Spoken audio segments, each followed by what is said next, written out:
Hello, folks. This is your host, Dr. Graham Taylor. I'm so excited to tell you about the upcoming Triad Mental Health Summit Week, taking place online August 20th through the 22nd.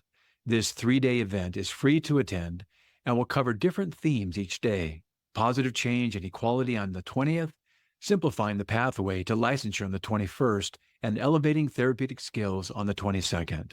Join us for one day or all three to gain valuable insights and practical knowledge that will help you in your professional growth. Both Charlene Dixon and I will be hosting live interviews, and we'll even have time at the end to field questions from our audience. Don't miss out on this incredible opportunity. Learn more and register today at triadhq.com/TMHS. We look forward to having you there.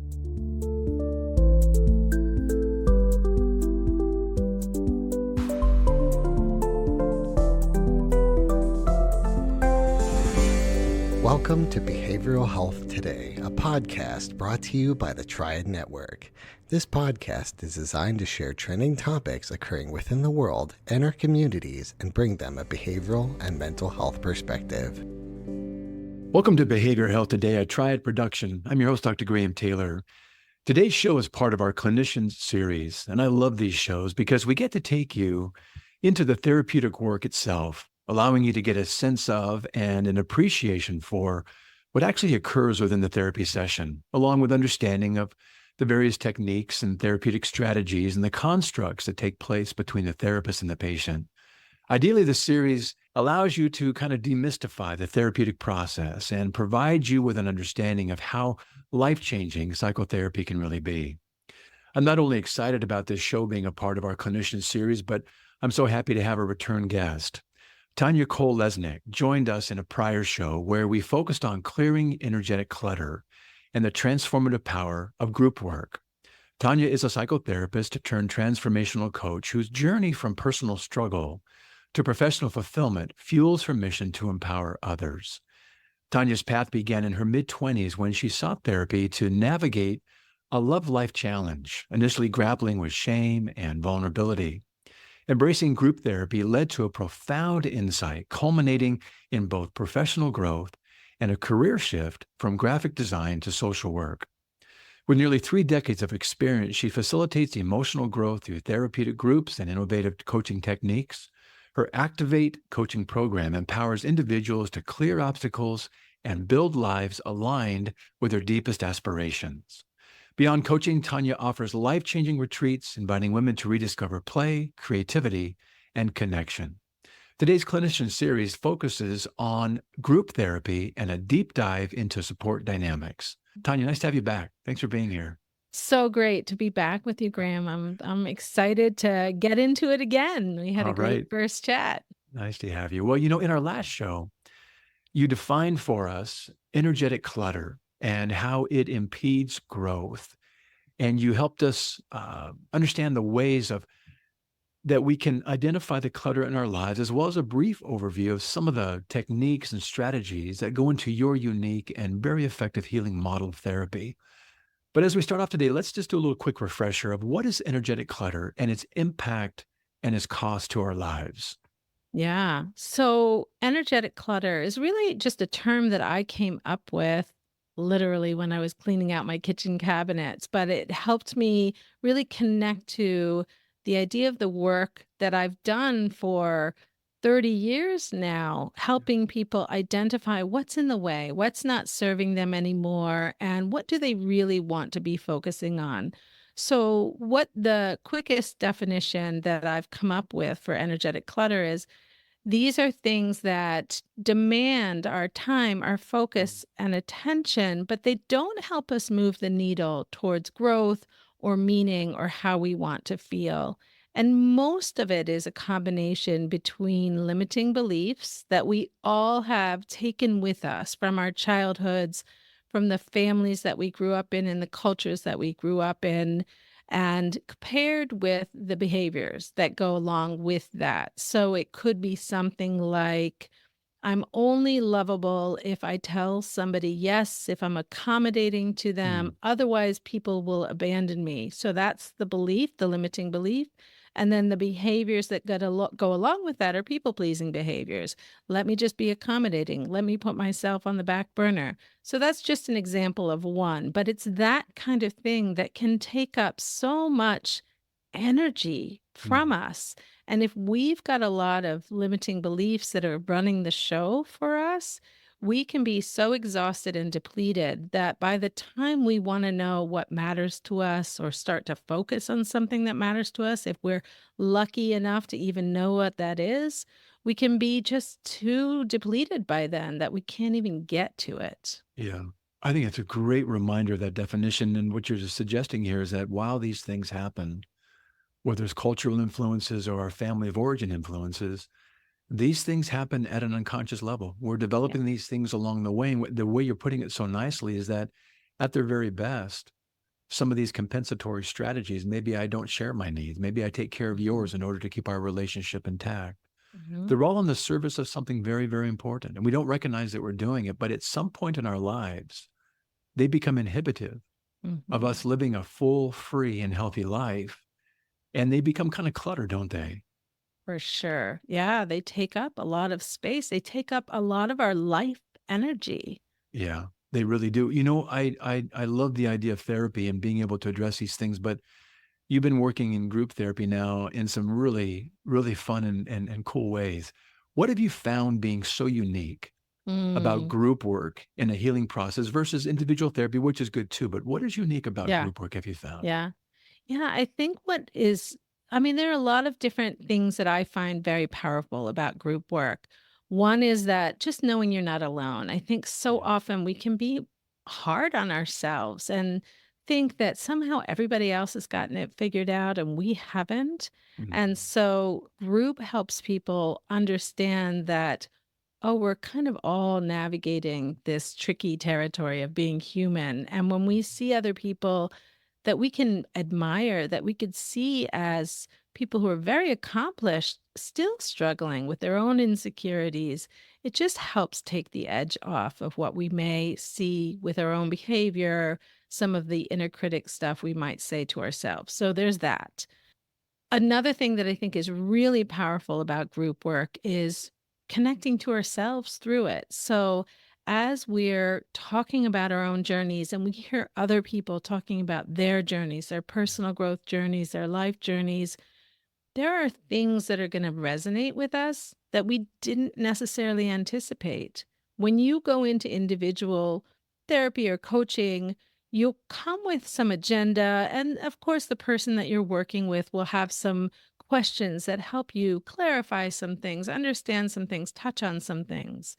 But in group, there is a real resonance that can happen as you see yourself in somebody else's journey, which is Mm. different and special. It's nice, isn't it? In some ways, as you described the concepts of you're really defining them nicely, universality and the idea of kind of normalization. Mhm. Some of the things we're going through, we think we're kind of weird, or maybe it's only Mhm. us, That's going right. through it, and maybe I'm so different, and I dare not share these things out of shame or embarrassment. When we when we listen to other people's stories, we go, "Wait a minute, that's kind of my parts of my story in there. So Mhm. maybe I'm not alone, and maybe I'm not so different or weird." And it kind of That's right. makes us kind of feel a little bit more accepting, doesn't it? Totally. Which is it's funny because getting people to sort of understand that group is gonna be helpful. Right. And that it's worth adding that into somebody's personal growth journey.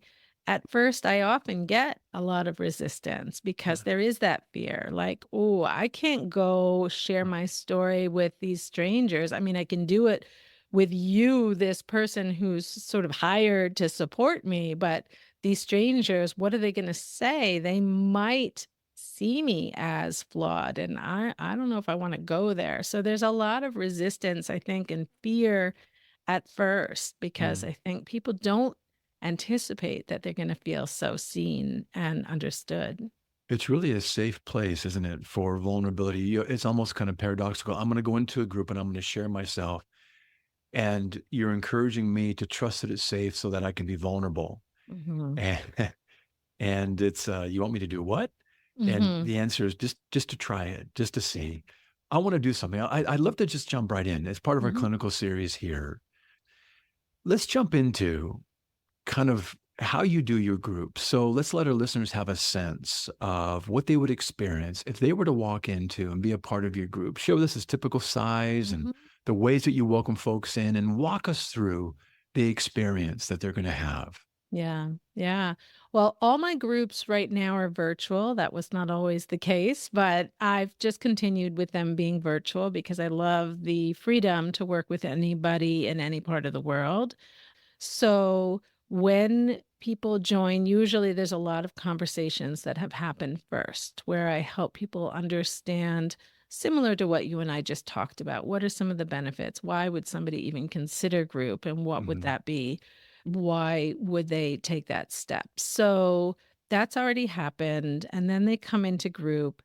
When somebody new comes in, so the way I run them is not a cohort group. The Yeah. groups are ongoing and Oh, people join or leave depending on their own personal growth journeys. So so it's when an they're open group. Yes, so Okay. it's an open group. I love a small group. I've done groups as small as even 2 people to get started if some people are their schedules line up and they both want group and it feels like they're a good fit. I would have 2 people start a group, and then as that grows, then it can be a nice little seed for us to start with.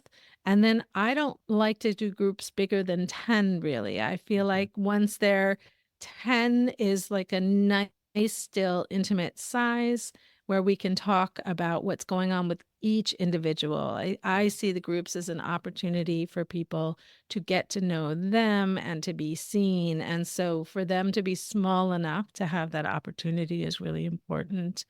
And so when somebody's coming in, it's going to be with other people who have been there already, unless it's a brand new group that I'm starting, in which case, the seed of whoever's in there will talk a little bit about why group. What have their experiences been with group so far? What are they hoping to get out of the group? So that's on the occasions when somebody will be starting a group together. But when somebody comes into a group that already exists, I lean on my people that have been there for a while who kind of know the drill. They know what we do to really show them how do we share Mm. with each other. What does that look like? And so I introduce people and then I ask people just to say a little bit about what have their experiences been with groups so far? What are some of the things they've been working on? And we start with that. And I always have the new person go last so they have a chance to hear from people who have been in the group already. And usually the topic of the first group is welcoming the new Mhm. person and kind of reassessing what are some of the goals? What have you been working on? What are some of the wins that you've had along the way? And what are you looking ahead towards? And so everybody shares that, including the new person may share whether or not they've ever been part of a group before and what they're hoping to get out of the group. Often they may say something like, "Yeah, Tanya keeps talking to me about coming into this group, so I finally just decided to give it a try." Sure. So that's usually where we start. Yeah. What does that first session tend to be like? How does it, it sounds very warm, sounds very inviting, and it sounds like your group members are very welcoming folks of someone new into the fold here Mhm. Mhm. by being very transparent themselves first. So really modeling Yeah. what's Yeah. been going on and showing them that it's safe to be this, Mhm. looking for vulnerability and safety. What that tend to be like? Yeah, all of that, I think I also have a tendency to share myself as I work with clients, whether it's group or individually. I will talk about some of my own learning along the way. And often when somebody's coming into group, I will also share how group therapy had been something that changed my life and my Mhm. career. And so knowing that story, kind of coming into it, and it is just part of the culture that gets developed over time so that when there's people who have been in that sort of experience with me for a bit, there's ease with that. There's a lot of Mhm. comfort. People kind of just they know that's what we do, and there's real love that has developed over time with each other, and so the people that are in there have connection with each other, Mm. and there really is a lot of warmth, and I would that's imagine. exciting. Yeah. Yeah. We'll be right back after word from our sponsor. Most of us spend more time at work than anywhere else doing anything else. So why not spend that time in a job you love? Introducing Triad's Jobs Marketplace, the only job site dedicated specifically to behavioral and mental health professionals. Featuring more than 1,000 open jobs from dozens of behavioral and mental health employers, and searchable by location, professional field, employment type, specialization, and more. Jobs Marketplace helps you find your next career opportunity. Full-time, part-time, or gig time, make the most of your time. To access Jobs Marketplace, register for your free professional account at hellotriad.com/BHT. That's hellotriad.com/BHT, and then click to Jobs Marketplace. If you're already a member of the Triad community, visit app.hellotriad.com/jobs. That's app.hellotriad.com/jobs. Visit us today and take your next career step tomorrow.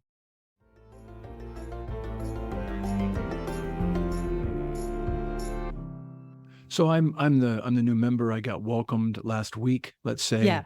Had a really nice time, good enough to come back this week, and felt Mhm. accepted, and I felt I could trust this, and it felt very warm and welcoming, and felt empathic and genuine as you folks Mm. kind of welcomed me in. It's my second week. Where do we start tonight, and what happens? Yeah.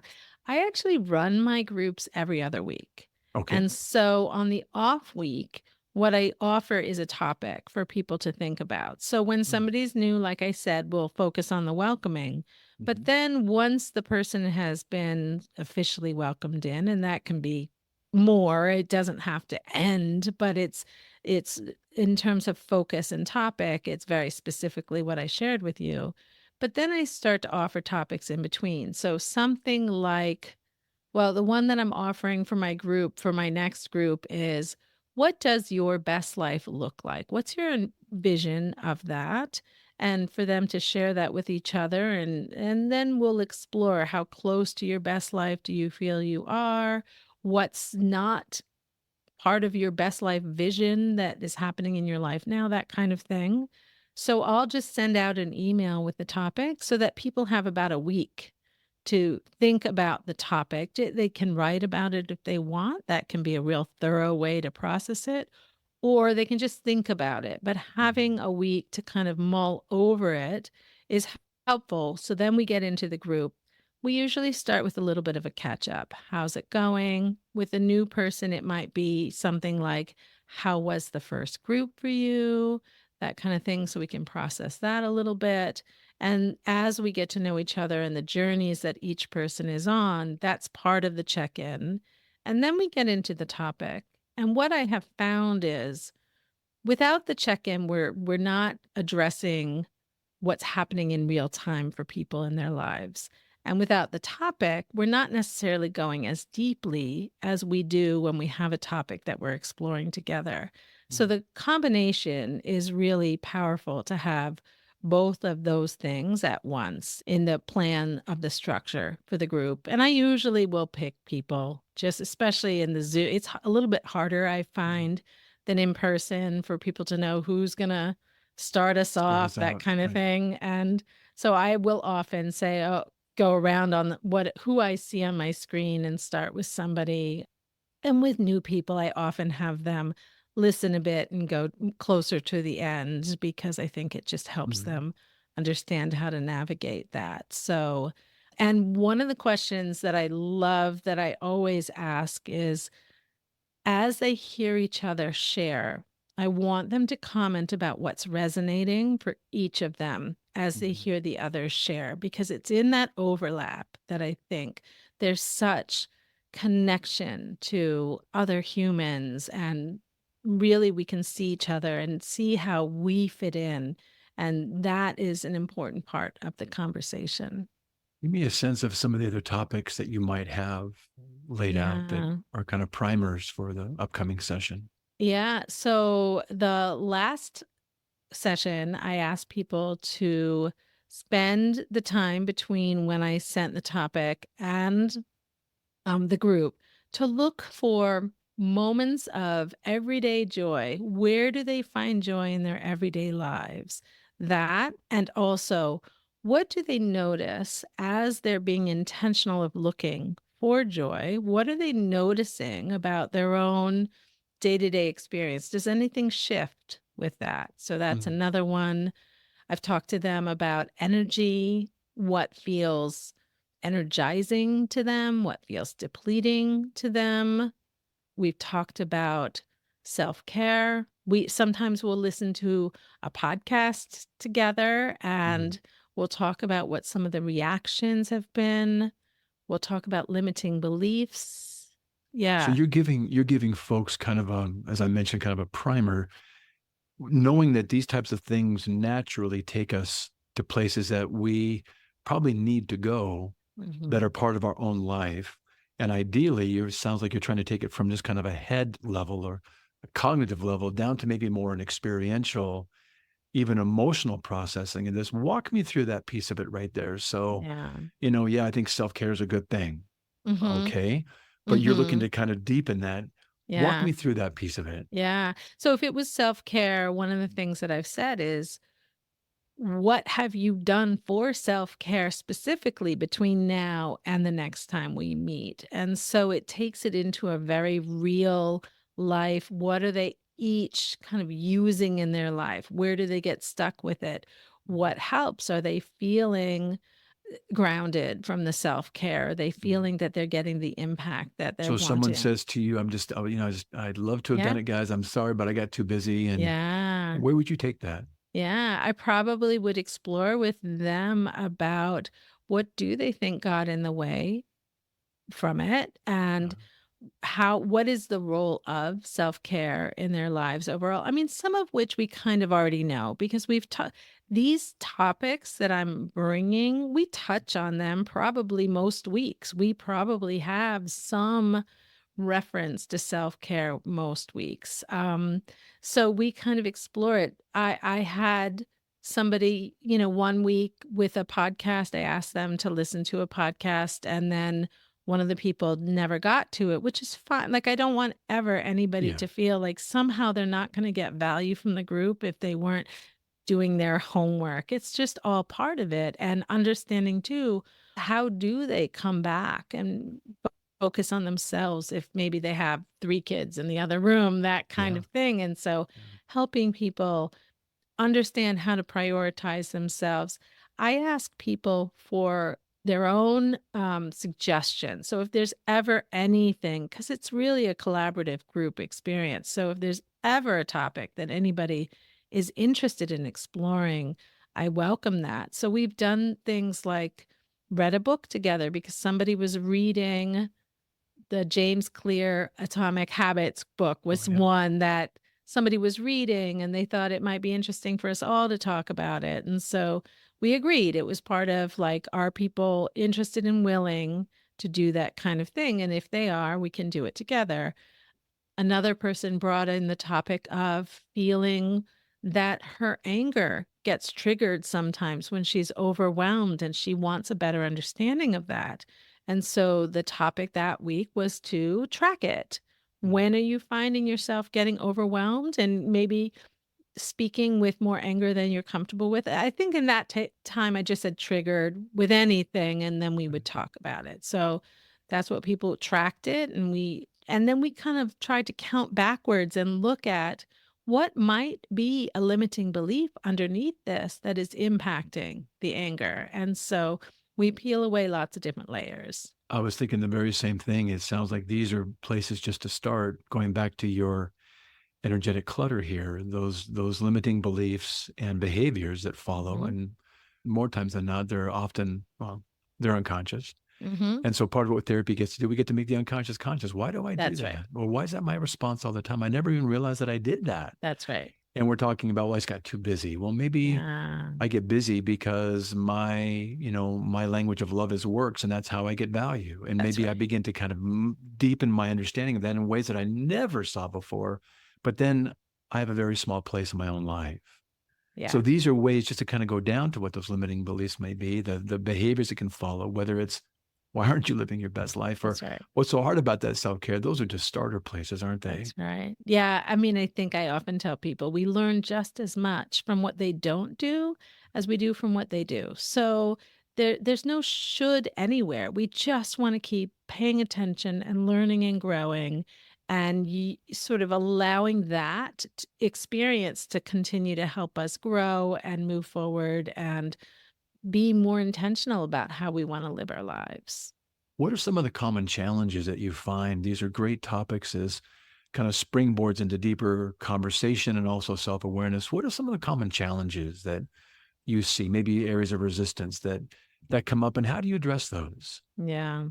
Yeah, I think often it's some of these patterns that have a real hold on people's lives. So, somebody might really want to stop losing their temper or not drink anymore or something like that. And they go back into their lives, and life it feels very chaotic. And making whatever choice they talked about during the group feels too hard to actually shift. And so I think that I mean, sometimes it takes people hitting whatever their bottom is. And I don't mean a full on, if somebody's struggling with substances, that kind of bottom necessarily. But sometimes when people hear themselves say the same thing over, they get Mhm. frustrated and they're like, all Right. right, I'm tired of saying this again. Tired of being And tired. yeah, and there's a real power to it being in front of group people. Like they might be a little bit more lenient with themselves if they've said it to a therapist or a coach. But in front of other people in the group, I think they feel a little bit more impatient with themselves about hearing themselves repeat that they're still struggling with a certain pattern. Yeah. So, Really yeah. good. I would imagine that, hearing other people share it and watching themselves, kind of share me with, the repetition compulsion is about we tend to repeat those patterns of behavior Mhm. that are just unconscious, hoping to put a different ending on them. And then Right. as we're talking about our tendency to do that, we're recognizing that no matter what I do, it's the same old ending on the same old beginning with the same old ending. Yeah. And we begin to kind of question why, what's at the source of this? And I love this piece that you're Mhm. saying, the energetic clutter. It seems to me to be a place where you say, maybe once upon a time, the ways that I conducted myself or the ways that relationships might go or my self-care, my best life, all those things were factored through what does my environment or my family of origin or maybe my culture allow me? Mm. But maybe I get to make some choices because I'm not 8 years old anymore. And maybe I'm 48 and I get to make some decisions of what kind of life do I want to have and who's going to be the author of it? My upbringing and my family? Or maybe I get to Mhm. respect and honor what was important for them in that season of my life. But what I want for my life right now that can, Yeah. in a way that can be maybe a very freeing question, but maybe also a wee bit scared because the devil idea, That's right. at least I know it, and I know it's not, and I know it's miserable, but I know how to be versus you're trying Mhm. to get me to step into something that can be so different and Yeah. so lovely, Mm. but it's foreign to me. And It makes sense. triggering and uncomfortable. I mean, I think the thing is these changes, yeah, these patterns exist because we understood growing up that this is what was going to keep us safe. That's right. That's why these got developed to begin with. That's right. And realizing, oh, wait a minute, I am safe. I don't need this anymore. Perhaps it really was something that was put in place to make sure anger didn't happen at That's home right. or, yeah. And so, to start to say it and understand it intellectually first. And that's often where we begin. We just start to understand, oh, okay, that's a pattern. That's why it got developed. Okay, I understand that. Okay, I think I might want to change it this way. For example, hustling for your worth. I get I get a lot of clients that live in that place and just this sense of like I'm just going to keep doing the thing because people really seem to look up to me or really see me in Yes. such a positive light when I Yeah. do this. But I'm exhausted. I'm not feeling happy. I'm drinking. I'm losing my temper, whatever it is, and starting to do it. The emotional part has to catch up to the intellectual part. We start out kind of maybe starting to touch on some intellectual understanding of it, but starting to change it is a process. And so we talk about it. Probably don't follow through with it, feel frustrated about it, try it again, try it a little bit differently. But one thing that I often talk to people is the little steps are going to be so much more achievable. So if we can identify just a little place to begin with that, that can be helpful. And so I think it's sticking with it and then finally deciding, okay, I'm going to do this one little thing a little bit differently. And what often happens in group is the celebration. And by that, I just Yes. mean enthusiasm for what we see the other people or anybody who's doing this starting to make this change. We see their growth, but probably before they see it. They might Mhm. think, oh, I did this little thing. And we can remind people, and by we, I mean myself and every other group member can say, that's huge. Do Yes. you know how different that is? And we can reflect that for each other as people start to navigate through this and start to make little bits of change along the way. And that helps us start to get some traction. We Yeah. talk about it, we recognize it, we start to feel it in our bodies as we shift it. It's uncomfortable, but then having some success with it can be very exciting. That's such a cool piece. I know relationships can be damaging, but relationships can also be very curative. We Mhm. can have corrective emotional experiences that allow us to maybe challenge the old template under which we've been working and kind of explore new areas that maybe this doesn't have to be my reality. Maybe it was my reality back then, but it doesn't have to be my reality for the rest of my life. And I didn't never Yeah. knew that that was even possible. I never knew that I was Mhm. living in what I'm living in right now. And the idea that That's right. I get to hold this up and I get to have new, our parents, our caregivers, they mirror to us. Little do we know it, a sense Mm. of who we are and what to expect in the world. But as we do this kind of group work, we have, 3, 4, 5, 6, 7, 8, other 9 people in a group mirroring for us. Hey, did you Mhm. see what you just did right there? You were Yeah. in that same situation before, you said, but here's a different ending on a very Mhm. familiar beginning. Did you notice that? No, I didn't even Mhm. see that. Yeah. And Yeah, so you got yeah. all these great mirrors kind of holding this up in an encouraging way that forces us to change our paradigm and get rid of some of the clutter. Like, wow, I was expecting, but it didn't happen, did it? Yeah. Yeah. Yeah. It warms my heart so much when they see this in each other, like the energy is different and they give each other that kind of feedback. It's so much more powerful than it coming from me, actually. I think that the Yes. peer relationships, when they can highlight it to each other, that it carries a weight that is transformational. And I love not, when they're saying to each other, "Oh my gosh, do you see how far you've come? You Right. are so different." And they can offer that up to each other. Oh, it just, I love it. Yeah, that's pretty well, you mentioned the word transforming and, Mhm.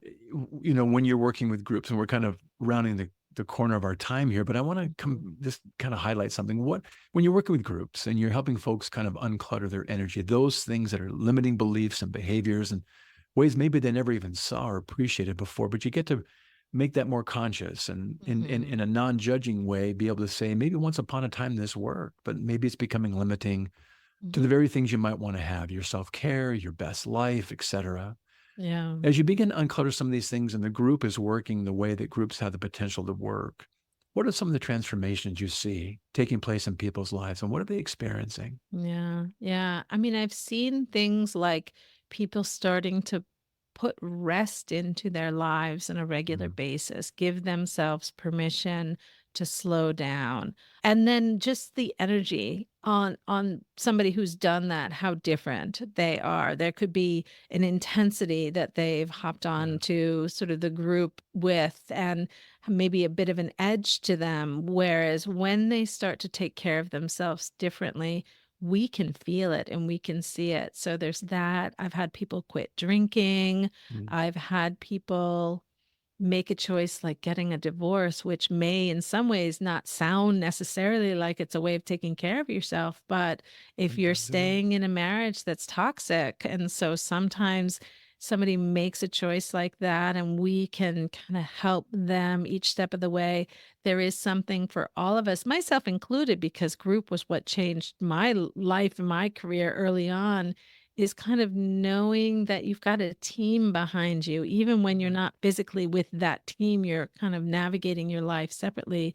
But it feels so much more supportive to know that, oh my God, I can't wait to tell them I've taken this Yes. step. And so there's that. I think I've had many clients who take it upon themselves to be the fixer and to overthink things and to feel like everything is on their shoulders and to really let go of that and allow themselves to have a different kind of role so it's not on all on them.